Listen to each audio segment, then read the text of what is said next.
ومدحتويدا الدولة الدحة أيانو مدحونا حسن شيخ مركو أنت إسكا جوغان برا باول علشان مدحتويدا مركا هدان دولة الدحة مدحتويدا كو قبسنا دولة قوليدا وركيد مجرو مركا وعدوكتين هالكا وحا لغو قبتي مدحوينها دولة قلمدو مدحوينا كوحيغانكا حلدبانada sharafta dawladda dhexe wasiirada iyo xildhibaanada dawladda galmudug marti sharafta qaybaheeda kala duwan ee aanan halka magacyadooda ku soo koobi karin oo fanaaniinta iyo ugu dambeeyaan dhammaantiin waxaan idin leeyahay oo idinku salaamayaa salaanta islaamka assalaamu calaykum wa rahmatullaahi wa barakaatuh salaan kadib reer galmudug habeen wanaagsan waa la hurdaan u malaynayaa reer galmudug habeen wanaagsan waxaan u malaynayaa caawa waa cawo taariikha waa 14 Agoosto waa sanad guuradii ka soo wareegtay 18 sano oo asaaskii galmudug waqti dheer ayay soo jirtay galmudug oo taariikh leh dad fiicanna waa ka soo jeedaan runtii waxaan dhihi karaa dadka reer galmudug waa dad lagu faani karo hadday cayaar tahay iyo hadday heesa tahay iyo hadday shaqo tahay iyo hadday banooni tahay iyo hadday wax kasta oo bini aadamku leeyahay hadday madax tahay intaba dad lagu faani karo waxaan idin leeyahay dadka waad u horeysaan halkii naaska haaya maxaa yeelay waxaa caawa sidii dad badan ay ka dhawaajiyeen meelo badan ayaa calanka galmudug ka taagan yahay iskama taagno macno la'aan ee wuxuu u taagan yahay dhaqaaqiinna iyo dhiigga adinka idinku jira ayaa kicinaya marka halkaa ka sii wada caawa madaxweyne qoorqoor iyo dowladdiisa oo nasiib u yeelatay inay halkan ku xafladeeyaan annaguna aan kala soo qayb galno waxaan idin leeyahay madaxweyne adiga iyo shacbigaaga iyo dhammaan madaxda aad adigu u sarrayso hambalyo intaa kadib mar haddaan halka imiday inaan magacayga sheego waa ku qasbanahay waa lama qariyo kabtanka kooxda waayo arag odagii xaafadda inkastoo laygu haysto nin cabdisamad la yidhaahdo oo halka soo fadhiyo mikrofoonka mar walboo leeyahay anuu xaafaddan ka tirsanahay haddana maxaa cabdisamadka odagii isku xakuma weyn ammaano nin walbow afkaaga kaagama horrayso intaa markaan idhaahdo waxaan rabaa caawa inaan faano wax faani kara meesha anaan ka jooga caawa galmudugtaan madaxweyne qoorqoor oo 5 sano usii gabangaba tahay horta ma xasuusan tihiin habeenkan maqaayadii beder aan ka iri halla doorto qoorqoor oo xildhibaanada aan la hadlay oo dad badan oo hadda meesha fadhiya ay dhegaysteen ama joogeen oo aan iri madaxweyne la soo hubiyay aad haysataane doorta horta caawa haddaan mar kale idin iraa doorta igama baahnidina sow maaha horaad u barateen sow maaha hadda marka adinkaa la idinka rabaa inaad doorataan anuu hore idinkuugu keenay kumana khasaarina oo adinkaaba u jeeda caawa meeshaan fadhinno habeenkii beder maqaayadda bederaan ka hadlay aniga odaga haddii la doorto waxaa idhi galmudug horay u soconaysaa mashaariicda bilaabatana 4 mashruucoo waaweyna ugu horraysa habeenkan waxaan u malaynaa 26 Disembar waxay ahaaday Janawari asagana waxaa la doortay 2 February 6 habeenaad doorashada ka dhinneed ilaahay iguma ceebayn sow maaha warkii aan habeenkaa iri halka caawa aan fadhinno ayaa ugu horraysa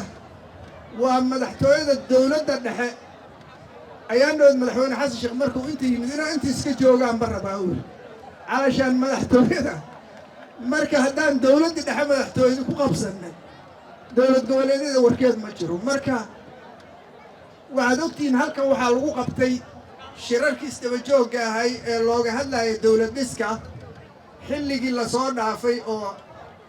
dawladdii madaxweyne cabdullaahi farmaajo inta shir ee halka lagu qabtay waa ogtihiin oo wuxuu ahay dhuusamareeb 1 iyo 2 iyo 3 go'aamadii ka soo baxay ee dawladda maanta dhisan ku dhisanta marka dadka reer galmudug haddana markii ugu dambaysay waa taan banoonigii soo qaadanay annaga markii hore waalada iyo jaflaha iyo cayaartaan qaadan jirnay hadda daan banoonigii ku soo darsannay xaaladeennu waxa waaye waxba kama soo tegayna waaye marka galmudug nin horaa sheego 5 sano oo hadda socota ayay shaqaysay inta ka horeysana waa la soo kabayo waa la soo dhisaayo hadba meelay soo fariisanaysay markay caasimadda soo fariisatay ayay kaamilantay maalintaas ayayna shaqadii rasmiga ahayd qabatay oo caawa noo muuqata oo aan ku dabaaldegayno runtii aan ku faanayno cid kasta ha soo shaqayday ciddii soo shaqayday oo madaxweynaha iyo dawladdiisu horreeyaan waa idinkaaga mahad celinaynaa xasadnimadu macno ma leh marka intaas haddaan idhaahdo madaxweyne wixii aad qabatayna waad ku mahadsan tahay waxaa idiin dhimanna xilliga idiin dhiman inaad ku qabatiin waaye waxaa kugu dhiman adaa sheegi doonee ayraboorkii iyo jidka magaalada waa kugu dhiman yahay marka goorta aad soo dhammaystirayso adaa noo sheegi doona annagu waxaan wixii aad noo keentaba waa kaa xisaabanaynaa xisaabtaan kuu sii gelinaynaa haddee waxaadu sii bataanna haddaa fanaaniintana waa maqlaayay saaxiibaday iga horreeyana waa maqlaayay madaxweynaha la soo celshay lahayd soo celiskii labadaasaa kaaga dhiman marka waan rajaynahaa inaad labadaas ku soo dari doonto markaa kadibna cidda kula tartami doonta iyadaa laga rabaa inay wax soo dhigato marka soo dhowaaw waan rabaa intaas markaan uga gudbo galmudugta dhisantay oo runtii caasimaddeeda caawa aan dhihi karo magaalooyinka ugu qurxoon oo ugu nabadda badan ay ka mid tahay runtii dadka reer galmudug gaar ahaan reer dhuusamareebeeda caasimadda adinkana waxaan idin leeyahay waa mahadsantihiin sida aad u shaqayseen iyo sidaad dawladnimada meesha aad ka gasheen iyo sidaad macnaha ugu yeesheen adinkana waa ku mahadsantihiin waxaan rabaa madaxweyne hal mid oo dadka reer galmudug in laga waaniyo ay u baahan yihiin markay 9 fiican heleen waxay haystaan 10 xun ay haystaan 10kaas xun waxaa waaye dagaal beeleedyada waaye wax badanaad ka samaysaan dadaal badanaad samaydeen ciidamadii loogu talagalay inay difaacaan dalka oo ay shabaab la diriraan waxay ku baaba'een 2 qabiil oo ishaya dhexdooday ku baaba'een waxaan dadka reer galmudug caawa i dhegaysanaa ama i fiirinaayo halka fadhiyaba aan leeyahay war reer galmudugow bartaas madoobaan nagu hartee bartaas ha nalaga tiro soomaali inti kale nalaguma haysto meel nalaga dhimiyo markii la waayo waxaa la yidhaahdaa her iyo habeenay isdilaayaan meeshaa cillad waayo cilladdaas ha nalaga daayo isdil xilligiisa waa dhammaaday xilligii tartanka oo lagu tartami lahay waxqabadka iyo wuxuu ahay waxtarka oo soomaali aan u tartami lahayn dadka reer galmudug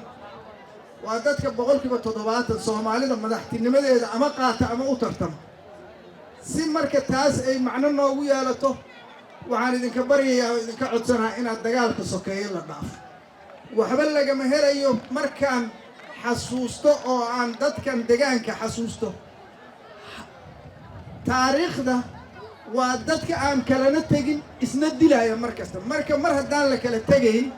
oy dadka dad ahalaho walaalaho darisaho aan kala maarmayn yihiin sifo la isu dilaaho ma jiro marka taasna waxaan idin leeyahay ilaahayaan ka baryayaa inuu naga wado dadkuna waa inay dadaalaan qof iyo qof weyn waa in lagu dadaalo in dadku ay kala leexdaan oo la kala celiyo oo dadkii macnaha lahaayo soomaalinimada iyo walaaltinimada iyo derisnimada lahaay waa inay sidoodii u soo noqdaan ay u shaqeeyaan waxa xunna waxsan lagu bedelo